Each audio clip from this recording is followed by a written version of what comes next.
Olá, pessoal, estamos aqui dando sequência aos nossos estudos sobre a ação da mediunidade nas reuniões mediúnicas. Estamos chegando ao episódio 8, que dá sequência ao 7, no atendimento aos espíritos. Nesse trajeto, a gente já viu os tipos de mediunidade, tipos de médium, o mecanismo da comunicação, os tipos, de mediunidade, como consciente, inconsciente e semiconsciente.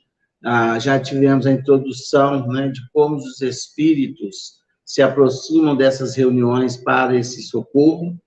E hoje nós vamos falar sobre o atendimento propriamente dito, na questão da reunião mediúnica, que cada um de nós participa de alguma forma, Então, vamos lá, pessoal.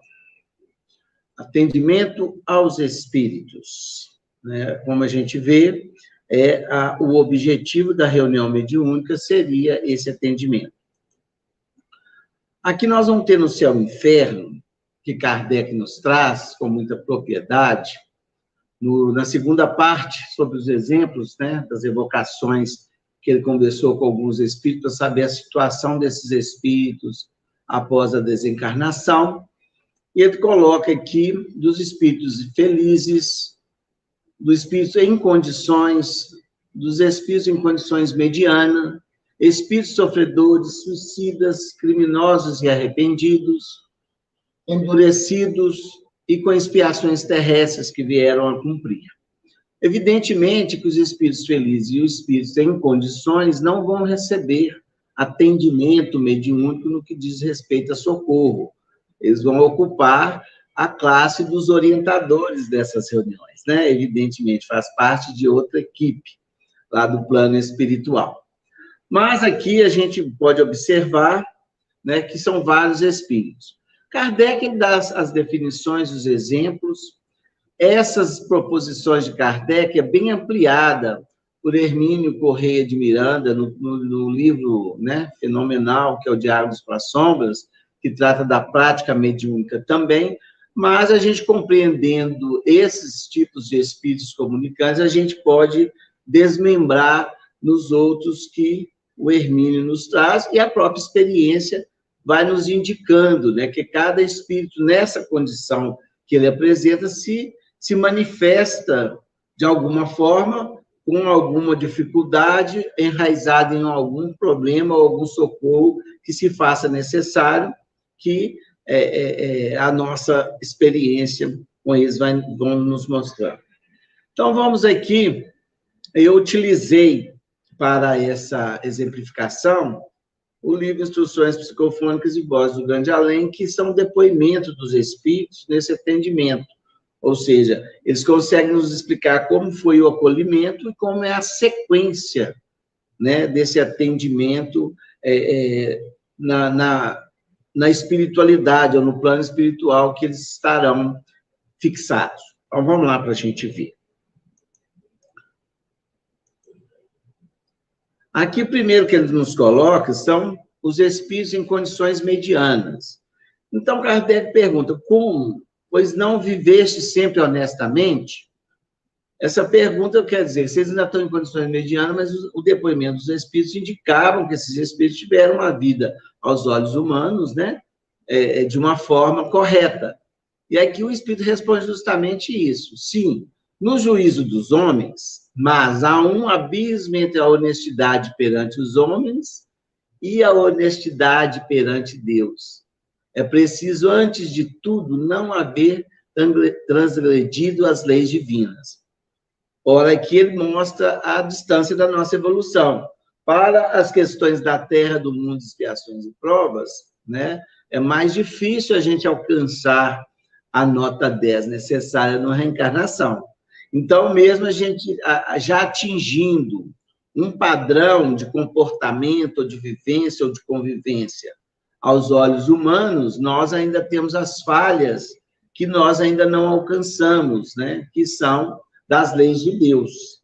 Então, eles ainda estavam em condições medianas justamente por isso, porque ainda havia aprendizados a serem feitos, a serem desenvolvidos aqui no orbe terreno. Pois ele coloca espíritos sofredores. Então, nós temos o grau de sofrimento desses espíritos, né, de várias condições. Nós pegamos um exemplo aqui do livro Instruções Psicofônicas, que vai nos ajudar. Essa história aqui é de um senhor que narra a história com uma amarga experiência, né? Foi uma pessoa com uma visão materialista, um banqueiro, até conhecido do grupo na época, e ele narra a dificuldade, depois do desencarne, da ligação dele com o dinheiro, com o ouro. Então, ele não tinha pouso. O sofrimento dele foi encontrar tudo que pudesse lhe valer, se transformava em alguma coisa amodada. Ele narra até que teve sede, foi procurar água, era como um ouro líquido. Foi procurar o evangelho, parecia um talão de cheques. Ele chegava nas igrejas, tudo se transformava, aquelas imagens em ouro. E ele começou a ter um desespero, porque não conseguia sair daquele ciclo vicioso, até que ele lembrou de um amigo que havia falado sobre a espiritualidade por ele através da doutrina espírita, que o atraiu até o grupo Meimei para que fosse socorrido. Então, os sofrimentos, gente, vão de diversas situações. Aqui ele dá o depoimento dele, como foi esse socorro, para a gente entender como que o espírito chega, muitas vezes, na reunião mediúnica, né? Fui socorrido. Isso aqui é um resumo, um pedaço da mensagem, para a gente poder compreender a dificuldade dele.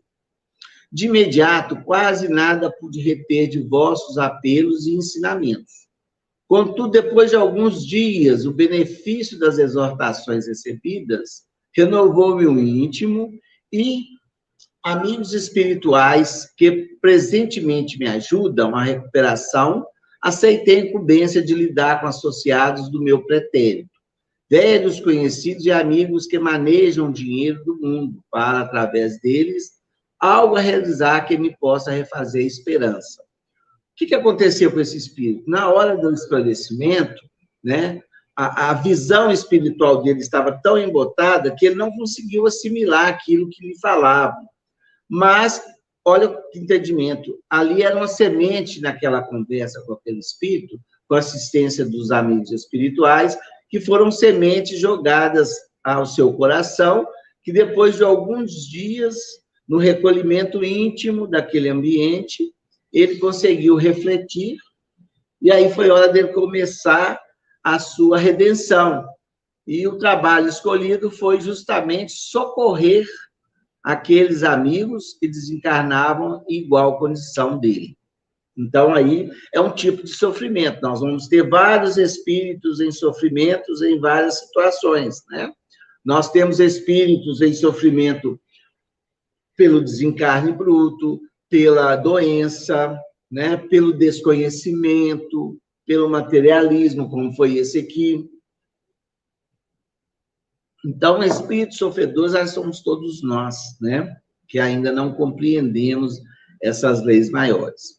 Então, esse espírito, muitas vezes o espírito sofredor, ele tem um tempo para ele assimilar, para sair daquele cenário de sofrimento, né? Como foi o caso desse envolvido com as questões financeiras, um caso de uma pessoa enferma, é como se chegasse a um novo hospital, né? Para que ele possa se refazer até que ele consiga assumir a sua estatura espiritual no plano maior, aquele que teve problemas amorosos, enfim, várias situações que o espírito entra em perturbação, como nós já estudamos a perturbação espírita, que o socorro será de acordo com essa manifestação. Nós temos espíritas suicidas, né? O suicida, muitas das vezes, é colocado um certo medo, um certo julgamento, né? Porque infringe uma lei maior, que é a lei da vida, que nos é dada por Deus. Evidentemente, todos nós, de alguma forma, né, temos infringido as leis divinas. Essa é uma questão muito difícil, e vai de acordo com as próprias condições, né, reencarnatórias, espirituais, familiares, sociais, que envolve esse companheiro a ir para um ato extremo do autoextermínio. Mas nós não podemos esquecer que a misericórdia de Deus é para todos. E aquele espírito, mesmo em sofrimento, como espíritos sofredores, eles terão, né, o momento em que terão a abertura para que a espiritualidade o recolha. A gente vai ver Memórias de um Suicida, a instituição Colônia Espiritual Maria de Nazaré, que tem todo um programa de atendimento. Então, o tempo que ele vai ser atendido e socorrido é que a gente não determina, depende do estado mental, né, e o estado de consciência que o espírito passa a ter para ele desvencilhar daquelas dificuldades que o levaram ao suicídio e também das dificuldades geradas após morte. Mas, repito, a misericórdia de Deus é para todo mundo, né? Então, o que nos fala aqui a questão de um espírito suicida? Nós temos um depoimento aqui de um companheiro que se intitula Singular, né? É um caso singular, um caso diferente. Esse companheiro ele se ligou ao corpo físico e ele não conseguiu se desvencilhar dos seus despojos, mesmo quando se tornou cadavérico, tá ligado? Ele estava ali atuante com os ossos, inclusive era um espírito que nem tanto mal tinha feito, mas por estado depressivo ele cometeu suicídio. Então ele ficou estacionado naquela situação, né? Até que os seus ossos foram encaminhados para os estudos, e a espiritualidade, um espírito amigo, né, o auxiliou naquele momento para que ele fosse encaminhado, ele fosse retirado dali, porque ele tinha uma atração muito forte pelos seus despojos. Então, o espírito conseguiu reunir, né, energias magnéticas para afastá-lo, e aquele esqueleto foi desmontado enquanto ele era socorrido, então ele não teve como voltar, aí ele aceitou o socorro. Olha que maravilha, a misericórdia de Deus. E aqui temos o relato dele, né? Isso está em Vozes do Grande Além, o espírito de Luiz Alves. Como que é me refundir-me num corpo diferente do meu, que ele designou como sendo instrumento mediúnico. Consegui, enfim, chorar e clamar por socorro. Vossas palavras e vossas preces, ao influxo dos benfeitores que nos assistem, operaram em mim um inesperado milagre, reconfortei-me, reaqueci-me.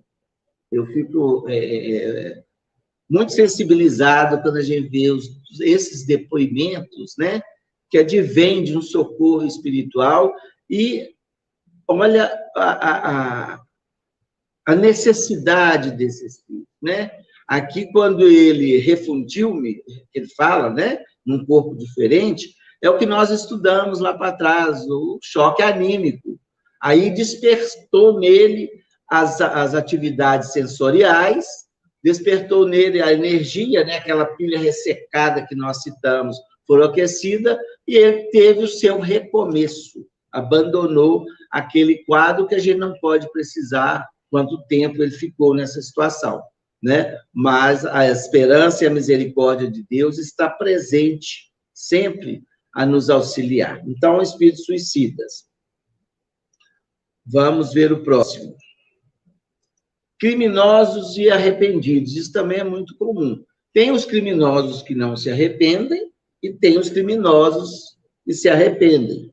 Enquanto ele não arrepende, é muito difícil o socorro, porque ele ainda julga certo naquilo que fez, né?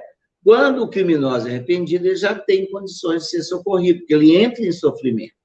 Enquanto ele acredita que fez o certo, ele pode sofrer, mas ele não tem condições de receber ajuda. Então, ele tem dificuldade da aceitação, apesar das investidas da luz para que apague aquelas trevas, né? Mas leva um tempo. Então, aqui Kardec fala dos criminosos arrependidos, né? E, então, tem uma lição 61 do livro de Instruções Psicofônicas, chama Justiça, que é a história, né, de um criminoso que começou depois do desencarne, ou mesmo antes do desencarne, desculpem, a ser subjugado, né, pela a ação que ele teve, né? Que um delito muito grande, que ele se algemou ao crime. Então, ele fala o seguinte: o remorso, porém, passou a subjugar-me. Não inspirei a mínima desconfiança aos que me cercavam. Quando o meu inigualável delito, no entanto, minha vida modificou-se, reconhecendo que o criminoso vive preso mentalmente ao local do crime. Senti-me algemado ao banheiro fatídico. Ele comete esse crime e ele não se desvencilha. Então, é o que muitas vezes acontece. A pessoa que comete um delito, que muitas vezes não é descoberto na presente encarnação ou em sua vida física, ali está o fato. Ele que cometeu e Deus o sabe. Então, normalmente, pessoas que atravessam essas dificuldades, elas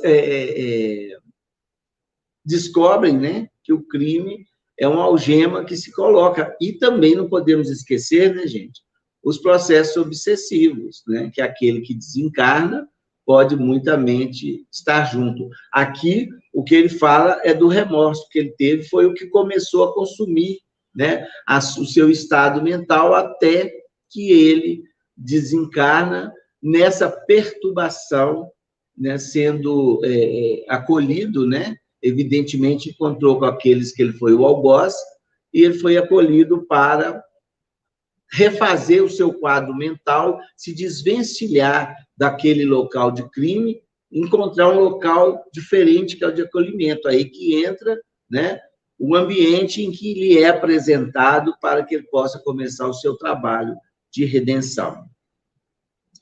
O outro, né, aqui é da sequência desse Os Criminosos Arrependidos, né, que está no capítulo de Justiça. Minha própria imaginação atormentada era meu cárcere.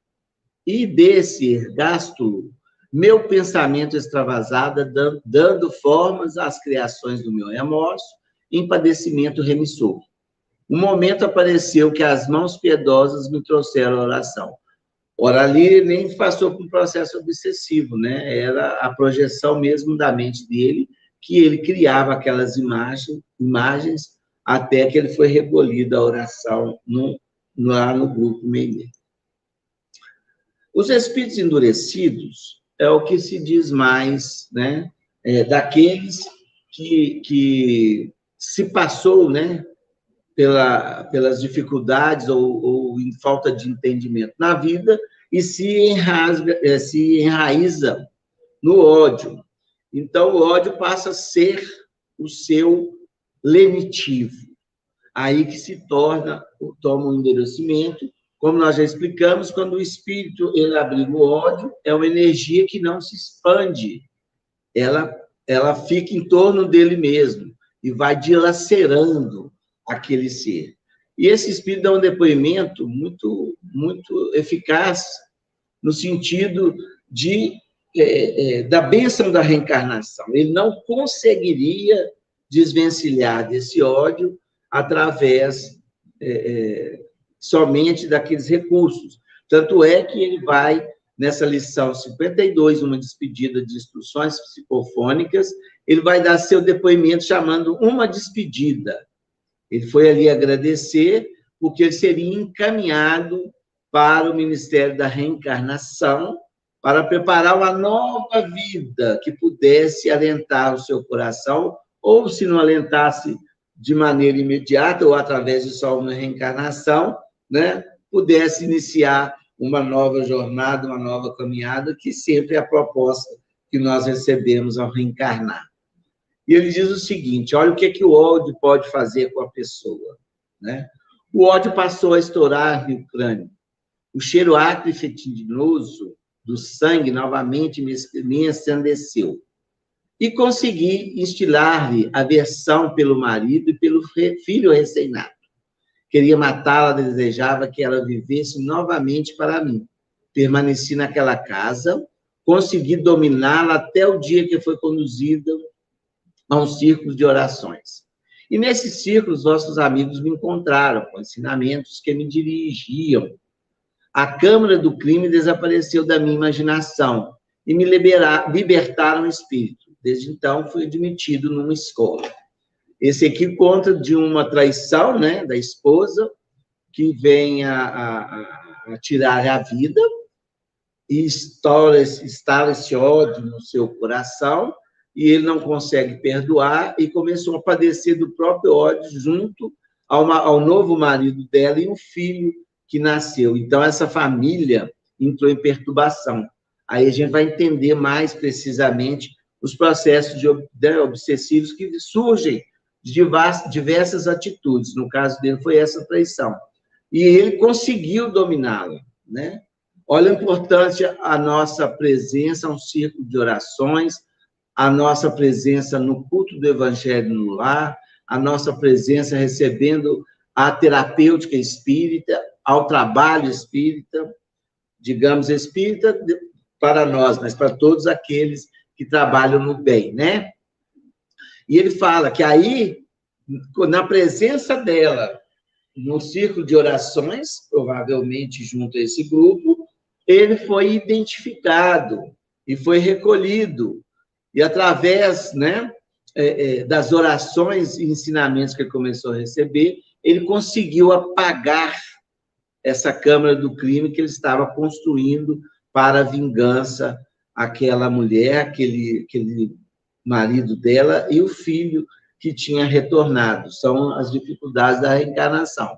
Então, ele foi admitido na escola para começar um aprendizado, né, do perdão que o viesse a oferecer nova reencarnação junto a esses espíritos para que pudessem fazer o seu resgate espiritual.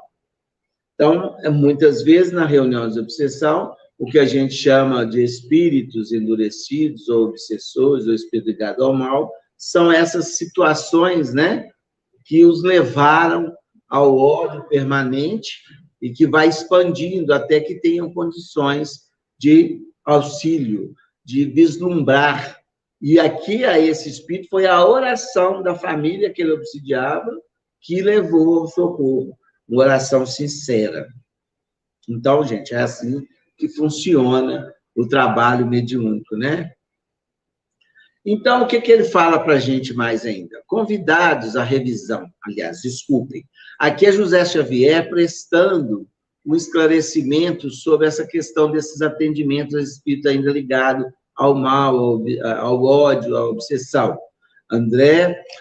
O José Xavier, na lição 4, chamada Intercâmbio, que ele nos oferece esse ensinamento. José Xavier foi o irmão do Chico, né, que trabalhou ainda encarnado com o Chico nessas tarefas, e depois desencarnado presta essa assistência fraterna junto à equipe espiritual do Grupo Meimei. Convidados à revisão do estado consciencial em que se alojam, irritam-se e defendem-se, como ouriços contentes no espinheiro em que moram, quando não se ocultam matreiros no egoísmo em que deleitam. Ao modo de velhas tartarugas se esconderem na carapaça, ao primeiro toque estranho às sensações com que se acomodam. Se os instintos no socorro espiritual de que necessitam vomitam impropérios e cospem blasfêmias, mas com isso não deixam de ser doentes e loucos, agindo contra si mesmos, solicitando-nos amparo. Essa instrução é de José Xavier para o grupo, no atendimento a esses casos dos espíritos endurecidos. E o que ele explica, né? Muitas vezes eles soltam, vomitam tudo aquilo de ruim que está dentro deles, que não deixa de ser uma forma de catarse, né? E a partir daí, de serem ouvidos nessas dificuldades, é que vão ser socorridos, né? Seguindo o plano divino. Então, precisam de socorro e amparo, segundo José Xavier nos esclarece. E tem espíritos também que passaram por expiações terrestres muito violentas, né? Mas eles não conseguem a remissão das suas dificuldades através das provas e expiações que passaram. Então, são espíritos que se revoltam com a sua situação na Terra. E muitas vezes recusam ajuda, porque ninguém nunca ajudou, ninguém nunca socorreu, ele penou, ele fica naquela posição e se julga como sofredores, né? Como essas dificuldades são espíritos, às vezes, muito rebelados. Mas o que nos explica aqui um coração renovado em instruções psicofônicas? No mundo receberam a chaga física por maldição, quando poderia utilizá-la como porta salvadora. E no mundo espiritual experimenta os efeitos da rebeldia. Traz ainda na organização perispirítica os remanescentes das enfermidades que o acompanhavam e no íntimo. Sofrem indisciplina e inconformação.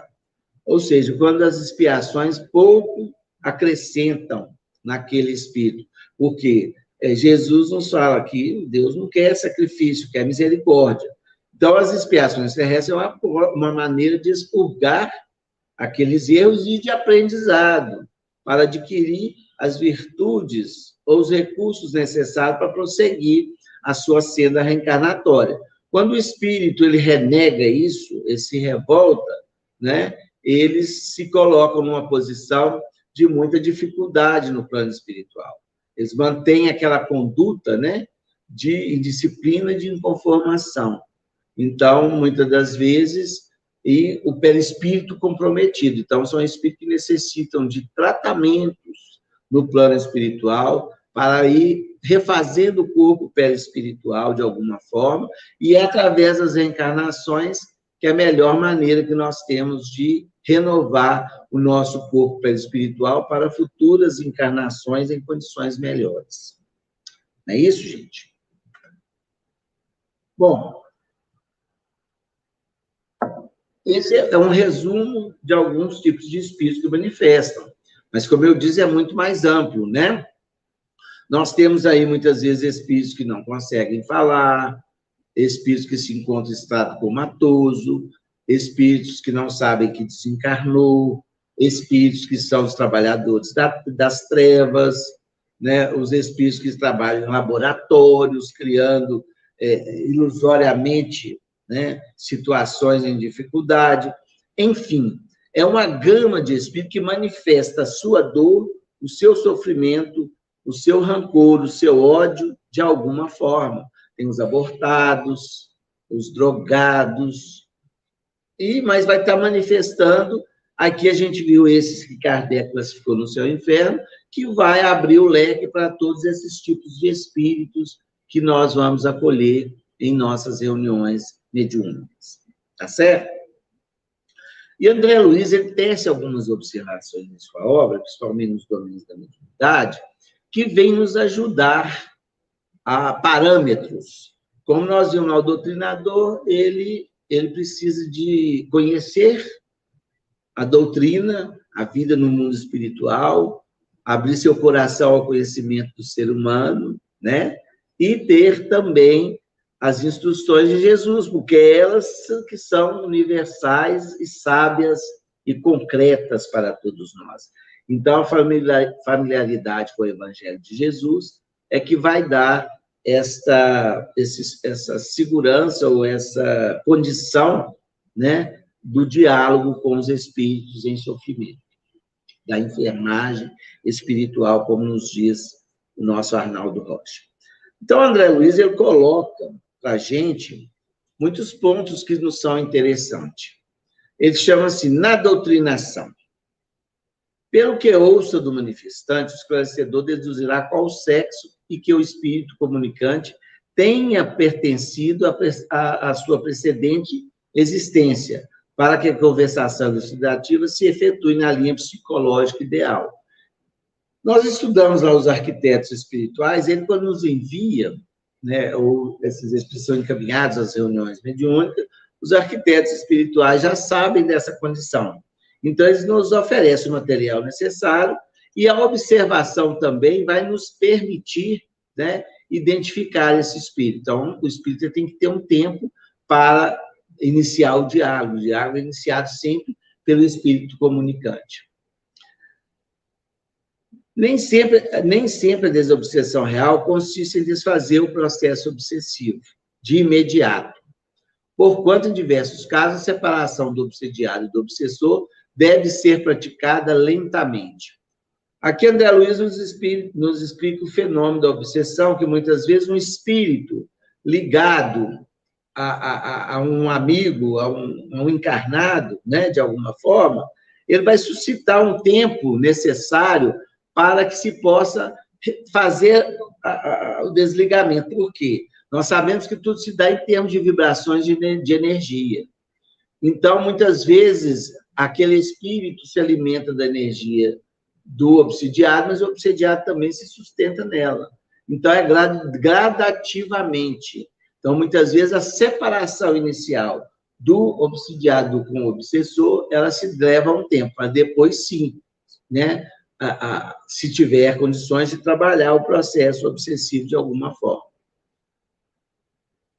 Quando necessário, o esclarecedor ou doutrinador poderá praticar hipnose construtiva, sonoterapia, ministração de medicamentos ou recursos de contenção em favor dos manifestantes. Ou seja, nós sabemos por Kardec que existe o laboratório do mundo invisível. Ali, segundo o André Luiz nos explica, é fabricado todo tipo de equipamentos, medicamentos, né, e recursos magnéticos para o socorro ao espírito. Então, a sonoterapia é quando o espírito precisa de um descanso, ele precisa se desligar de tudo para se refazer. A hipnose é o passe magnético, a indução àquele espírito, a sua calma, né, a ele se entregar àquele sono que chega, como acontece, né, nas questões de hipnose, né? Medicamentos, muitas vezes os espíritos sentindo aquela dificuldade ainda, como se tivessem encarnados, o medicamento será ministrado, né, pelos mentores espirituais, mesmo que seja de uma forma psicologicamente necessária. Às vezes não tem aquela essência, mas normalmente os fluidos serão ali depositados para que venha auxiliar aquele espírito na sua calma. Então, é muito necessário a gente prestar esse tipo de socorro, né? Não é falar com o espírito, você já morreu, você não tem nada disso, você não tem um corpo físico. A sensação dele, né? O recurso que ele precisa é justamente de parar aquele mal físico que ficou gravado no seu corpo perispiritual, para que ele possa descobrir a sua própria realidade, né? E aqui fala o seguinte: é preciso anular qualquer intento de discussão ou desafio com os espíritos comunicantes, dando mesmo razão, algumas vezes, aos manifestantes infelizes e obsessores. Aqui vamos dar o seu outro também. Se o manifestante perturbado se fixar no Brasil da revolta, ou da sombra da queixa, indiferente ou recalcitrante, o esclarecedor solicitará a cooperação dos benfeitores espirituais. Ou seja, a manifestação daquele espírito enraizado ainda em dificuldades é uma possibilidade de socorro, e vai ter um socorro. Muitas vezes não um socorro que a gente entende que deveria dar, que é através da fala, do passe, da mobilização, não. Então, aqui fala, muitas vezes é preciso a gente escutar mais do que falar. Vamos tratar a discussão com aquele espírito sobre, às vezes, o problema dele. Porque todo espírito que está nessa situação, ele quer chegar ali e ter razão. Então, normalmente, você dá razão a ele, a sua revolta, mas oferece a ele, né, outros recursos para que ele possa se melhorar, para que ele possa se sentir melhor, porque quem carrega o ódio no coração, né, está se sentindo em muita dificuldade, é tentar mostrar ele o outro lado da moeda. Mas se ele enraizar, não tiver um caminho que possamos ajudá-lo a iniciar juntos, né, nós temos que ter essa condição de, através de uma prece, solicitar a cooperação dos benfeitores espirituais que possam encaminhar, através daquelas energias que ali se encontram, da oração que estamos proferindo, socorrer aquele irmão de uma forma, afastá-lo do aparelho mediúnico, porque já não é possível mais o auxílio dentro dessa manifestação. E, normalmente, isso ocorre até muitas vezes espontaneamente. Isso aí ele nos orienta para que a gente não insista de uma forma contundente com um espírito muito endurecido, incapaz de estar compreendendo aquele caminho que a gente está oferecendo em nome de Jesus. A hipnose benéfica poderá ser utilizada para que o magnetismo balsamizante serene o companheiro perturbado e o afastamento dele seja efetivado. Né? É justamente o que falou lá em cima, André Luiz reforça aqui. E muitas vezes a hipnose, gente, pode levar o espírito a um entendimento da vida passada. Ou seja, ele pode encontrar a raiz do mal que lhe foi acometido, que lhe causou tanto ódio. E muitas vezes, esse é o bálsamo, né? Quando o espírito tem condições de penetrar a esses arquétipos, favorece muito a doutrinação.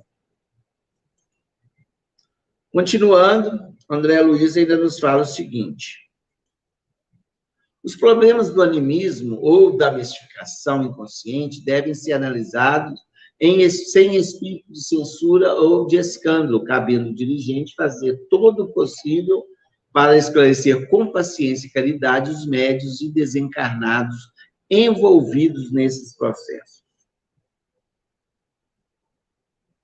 Ele fala animismo ou mistificação inconsciente. O animismo é justamente uma manifestação da própria personalidade do médium, que pode trazer essas questões de vidas anteriores que devem ser tratadas com paciência e com a mesma amor e acolhimento que tratamos os espíritos em sofrimento. A mistificação inconsciente aqui já diz, né?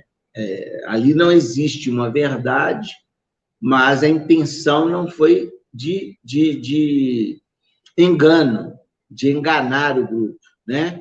Mas o dirigente tem que ter essa percepção para orientar tanto o espírito, que muitas vezes tenta trazer uma mistificação inconsciente, tá, gente? Ou o médium, que talvez estão tentando fazer um bem, mas de uma forma não muito verdadeira aos ensinamentos que nós recebemos. Agora, a manifestação, mistificação consciente, com intenção, tanto do espírito quanto do médium, ela é denunciada de alguma forma, né? Porque você ignorar a própria orientação ou manifestação, né, causa muito desespero naqueles que querem enganar. Então, é bem visível. Então, Kardec manda observar. Toda comunicação tem que ser observada. E, né, Jesus já nos esclarece, não creai em todos os espíritos. Paulo nos esclarece, né? Nem todos têm visto a Deus. Então, a gente tem que saber discernir, mas a fé raciocinada, o ensinamento, a intenção é sempre manifesta através das comunicações, né? Mas a gente tem que ter cuidado e não confundir mistificação com animismo, porque muita gente faz essa confusão. Então, nós vamos ver lá no André Luiz, no capítulo que fala do animismo, né? Que o André Luiz não vê o espírito e a senhora manifestando como se o espírito estivesse manifestando através dela. Ele explica para a gente muito, né, claramente que às vezes é um gatilho que se dá no médium, que desperta nele uma vida anterior, uma dificuldade, e ele vem a manifestar e deve ser socorrido. A mistificação deve ser esclarecida quando consciente que não há intenção. Quando há intenção é má fé, né? É diferente. Mas todos nos pedem caridade, né? Não se deve constranger os médios psicofônicos a receberem desencarnados presentes, atento ao preceito da espontaneidade. Ou seja, a indução do médium. A gente pode auxiliar o médium na recepção da mensagem, através de um passe, né? Enfim. Mas não tem indução, constranger o médium, ficar ali junto ao médium como se tivesse que receber um espírito. É espontâneo, né? Está lá no Desobsessão, que André Luiz nos dita, né? Obsessão e desobsessão. Nós precisamos ter uma espontaneidade nas comunicações. O esclarecimento não deve ser longo em demasia, perdurando a palestra educativa em torno de 10 minutos, ressalva situações excepcionais. Eu gosto muito de frisar as coisas que André Luiz fala, porque muitas vezes as pessoas falam assim, a comunicação tem que ser em 10 minutos. Não. Ele fala em torno de, mas também tem algumas exceções que precisam de tempo maiores. Às vezes, um diálogo com o espírito está sendo produtivo e a reunião comporta aquele diálogo, ele deve ser estabelecido, principalmente nos casos de espíritos endurecidos com pouco conhecimento que descobrem muitas coisas. Então, de acordo, vou usar uma palavra que vai nos dar entendimento, com a produtividade daquilo que nós estamos fazendo, né? Mas espíritos sofredores, espíritos de sofrimento, enfim, aqueles que vêm para ser acolhidos e socorridos somente para o choque anímico, né? Não é tanto que se fala, é o tanto que ele recebe, e é em pouco tempo. Muitas vezes tem certas situações, tem certos casos, né, que o diálogo ele se faz necessário por um tempo mais prolongado. Mas aí é o discernimento e o bom senso e a harmonia da reunião. A gente tem tudo isso para equalizar quando estamos em tarefa mediúnica. Cada espírito sofredor deve ser recebido como se fosse um familiar nosso, extremamente querido. Assim estaremos com a porta íntima através da qual lhe falaremos ao coração. André Luiz fala que nós temos que atingir o sentimento do espírito. Muitas vezes a razão está ali, mas o coração está endurecido, né? Então, quando a gente está irradiando amorosamente uma palavra, uma oração, ela vai chegar ao seu destino, que é o coração daqueles que são acolhidos numa reunião mediúnica. Então, André Luiz, ele nos coloca, né, bastante pontos para a gente refletir. Não existe norma, não existe o manual, né, mas existe a experiência e as orientações que os mentores nos trazem, como André Luiz tão boamente nos trouxe esses pormenores que envolvem a recepção, o acolhimento aos espíritos na enfermagem espiritual. Aqui, gente, eu li um texto e eu tenho mania de esquema, eu fiz esse esqueminha, né, das fases da doutrinação para um estudo que nós fizemos lá em nossa casa, né?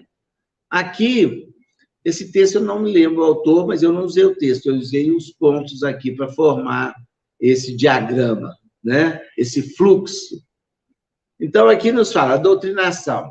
Nós temos primeiro a conversação, que é a primeira etapa, que é a recepção do espírito, é onde inicia o diálogo, né? Muitas vezes existe um monólogo, ou o espírito vai falar muito, né? Ele quer desabafar. Sobre o doutrinador atuam os mentores que formarão o juízo. Através desse monólogo que o espírito trava no início, como os doutrinadores já têm aqueles arquivos espirituais, né? Os arquitetos que trabalham nisso, nos labirintos psicológicos do espírito, através da fala, eles vão nos ajudando a identificar os pontos necessários para que a gente possa iniciar a nossa conversação. Então, as perguntas, né? Quais as fixações do espírito? Se é traição, se é vingança, se é desamor, se é violência, se é sofrimento. O que está incomodando aquele espírito? Se é a dor, né? Então, aí a gente tem que ter uma habilidade para ir mudando o rumo dos seus pensamentos. Então, é muito comum um espírito falar muito sobre aquilo, se a gente se deter ao que ele está falando, ele não muda o seu panorama psicológico, o seu painel, né, de mente continua o mesmo. Então, a gente tem que trazer para ele uma nova realidade, uma nova possibilidade, sem desqualificar, evidentemente, a sua dor com o que ele está falando. Mas, normalmente, chega uma pessoa com um problema que foi roubado. Se eu for ficar tratando do roubo com aquele espírito, eu não vou ajudá-lo, porque ele precisa ver que ele não está desamparado, que ele deveria largar aquilo e procurar esse caminho que estavam oferecendo, que poderia ajudá-lo a recuperar a sua dignidade, enfim. Ali é inspirado o recurso que vai tirar aquele espírito daquele cenário, daquela fixação, né? E a prece e passe magnético vai também chegar até esse espírito. Aí, ele, na realidade, ele pode passar por uma fase da aceitação ou não, né? Mas, primeiro, ele passa a nos ouvir mais. Vão diminuindo o tom de voz, né? Tem menor agressividade. Então, a essa hora que eles dão essa, mesmo falando as mesmas coisas, o sentimento começa a mudar, né? Aí, o que acontece? Aí ele já chegou num ponto que a espiritualidade tem uma atuação mais direta, né? Que eles vão para os locais que a gente, quando encaminha o espírito. Aí já são os que podem mais do que nós, nesse sentido, que nós pouco podemos, a gente é só despertar. Aí eles já estão aptos, já conseguem enxergar os espíritos, já conseguem enxergar o ambiente, porque muitos que chegam nem se conhecem, nem sabem onde está e nem conseguem enxergar aquele ambiente favorável, aquele sentido de amizade, aqueles irmãos aguardando de mãos estendidas para socorrer. Eles chegam sem enxergar tudo isso. À medida que muda o padrão vibratório do espírito, ele passa a perceber essa presença no local, é a hora que os espíritos vão conduzi-los aos locais devidos, né? Para que possam continuar o tratamento espiritual. Aí vão para as colônias espirituais, vão para os hospitais, né? Aqueles que não aceitam vão para as regiões correcionais, tudo que a gente estudou lá no início. Então, é uma tarefa de acolhimento e de socorro e amor a esses nossos irmãos que chegam, né? Então, existe essa primeira fase, que a gente está fazendo um diálogo, onde se desperta o espírito para uma nova realidade. Quando ele desperta para uma nova realidade, ele já está apto, né, a ser acolhido pelos amigos espirituais e ser encaminhado aonde ele vai encontrar melhor aprendizado e melhor alívio. A gente chama isso de despertar para a espiritualidade. Como diz o nosso Emmanuel, muitos de nós desencarnamos e não chegamos a conhecer uma espiritualidade superior, né? A gente ainda fica nos recursos que está terra a terra devido ao nosso estado mental, emocional e sentimental. Ok, meus amigos? Acho que agora a gente fechou bem essa questão do atendimento aos espíritos, né? Dentro da nossa compreensão, que vai nos possibilitar observar mais em nossas reuniões e ampliar as nossas possibilidades de estudo.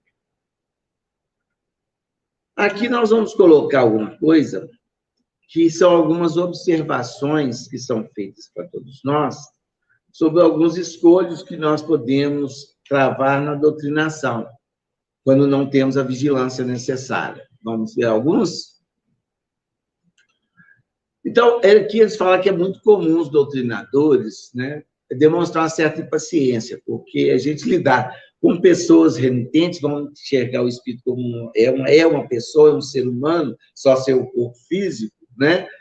A gente, parece que a gente está julgando pérolas aos porcos, né?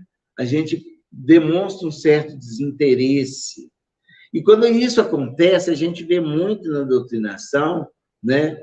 Ou denotar uma paciência, às vezes com caridade, mas denota, né? Quando a gente manda, vai com esses irmãos que vieram te buscar antes do momento, antes dele entender o que é isso, né? Você vai dormir, antes dele se entregar àquela sonoterapia. É uma maneira que a gente está querendo ficar livre daquele atendimento. Está tudo bem? Antes do espírito a gente perceber que ele está bem, eu já estou perguntando. Você compreendeu? Quer dizer, não vou falar mais. Enfim, são frases que denotam a nossa impaciência junto ao espírito. Tudo deve ser feito com muito amor e sutileza, né? Essas perguntas, a resposta a gente vai ver no comportamento dele, como foi a indicação de André Luiz em suas observações. Os espíritos que se manifestam em sessões espíritas ou desobsessão não são necessariamente conhecedores do espiritismo e da vida após morte. Muitos desconhecem sua própria condição na espiritualidade. Muitas vezes a gente trata o espírito como se ele soubesse que ele está desencarnado, que ele está na espiritualidade, que ele não precisa disso, que ele precisa daquilo, que a lei de causa e efeito, enfim. A gente achar que o espírito é consciente de tudo que nós temos estudado. Nem vou falar experimentar. De tratar o espírito como espírita. Nós vamos receber espíritas, nós vamos receber espíritos evangélicos, espíritos católicos, espíritos ateus, né? Nós vamos receber combatentes do espiritismo, enfim. nós teremos vários tipos de atendimento, então não se pode tratar como espírita. Aí é um alerta que nos dá. E nas colônias espirituais, temos várias, né, espíritos que ainda professam a sua religião. Eu vou contar um caso que eu tive uma experiência. Eu atendi um sacerdote que não aceitava a comunicabilidade com os espíritos. Ele sabia que estava desencarnado, mas ele não aceitava uma casa espírita. Aí a única coisa que eu pude dizer a esse espírito, que ele observasse como ele falava comigo, que era através do fenômeno mediúnico que ele combatia, mas ele ainda nem conhecia.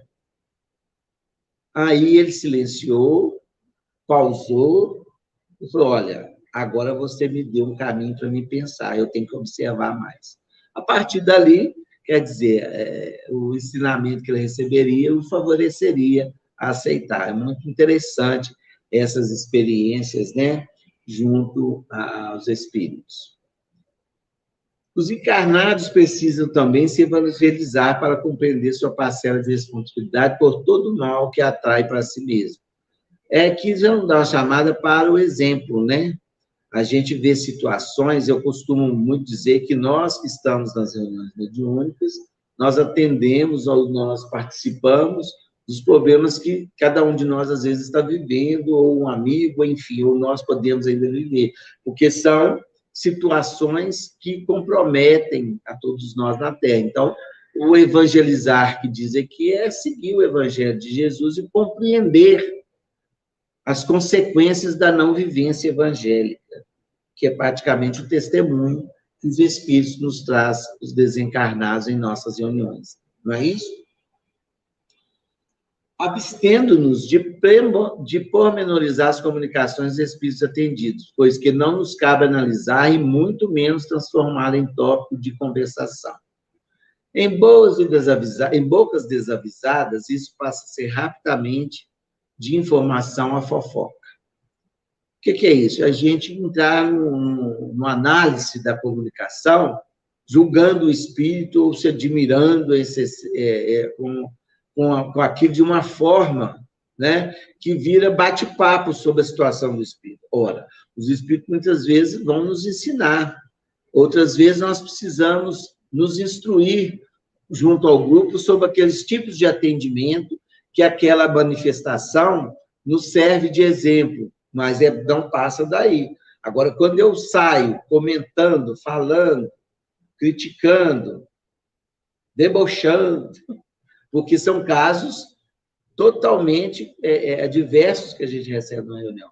Quer dizer, aí vira fofoca. Quando eu estou comentando com alguém que nunca foi ao centro, né? Então, a gente tem que ter respeito pelas comunicações e colher o aprendizado que ela nos oferece a cada reunião que nós venhamos a participar. Aqui, gente, nós estamos caminhando para o nosso final. E a realidade dos espíritos, né, para o cristão, ela é verdadeira, né, porque todos nós cristãos, independente da religião que nós proferimos, acreditamos na vida após a morte. E tem uma mensagem que Emmanuel nos traz, que eu tirei um trecho, que retrata muito o trabalho do atendimento aos espíritos. Naquele fato que a gente diz que toda religião é boa, evidentemente que sim. Mas olha o que Emmanuel nos diz aqui nessa mensagem. Toda religião exorciza os espíritos infelizes. Mas, no entanto, a doutrina espírita se dispõe a abraçá-los como doentes, neles reconhecendo, então, as próprias criaturas humanas desencarnadas em outras faixas de evolução. É a maneira que nós temos que encarar esses espíritos em sofrimento, né? Nós temos que encará-lo como criaturas humanas em outras faixas de evolução, ou seja, que nós podemos prestar algum socorro enquanto aprendemos. Essa é a palavra de Emmanuel para nós, sobre a doutrina espírita, em face aos espíritos infelizes, né? Bom, meus amigos, tem mais uma passagem que eu gostaria de colocar para que nós encerrássemos. É esse Atos dos Apóstolos, do capítulo 3, versículo de 1 a 8. Quando João e Pedro vão entrar no templo, e tem aquela pessoa deficiente, que não conseguia andar, estava ali esmolando, que era o termo usado na época. E ali ele esperava receber alguma moeda. Quando Pedro e João estão subindo, eles olham ali e Pedro fala com ele uma coisa muito importante, que eu acho que é o que nós devemos sempre pensar quando encontrarmos alguém em dificuldade, né? Quando ele nos diz o seguinte: não tenho nem prata nem ouro, mas o que tenho, isso lhe dou. Então, na reunião mediúnica, é o que a gente tem que a gente doa. A gente, às vezes, não tem muito, mas a gente pode auxiliar aquele espírito a encontrar um novo caminho. Como foi que Pedro falou. Pedro tinha muito, então ele deu muito, em nome de Jesus Cristo. Como ele disse, ele mandou aquele enfermo levantar e andar. Então, ele recebeu muito mais do que ouro e prata que ele ali esperava. Ele recebeu a libertação. Então, a reunião mediúnica, nós temos que pensar sempre nisso. É uma oportunidade que nós temos, né, do socorro, de abrir um caminho com as nossas pequenas condições. Como diz Emmanuel, vocês são pequeninos, mas úteis. Então, vamos pensar em Jesus em todas as vezes que nós tivermos uma reunião mediúnica e vamos dar o melhor de nós para aqueles irmãos que vêm com sofrimento na alma. Que Jesus nos abençoe, que Jesus nos ampara. Até a próxima reunião. Chico Xavier. Chico, homem de fé. Chico Xavier.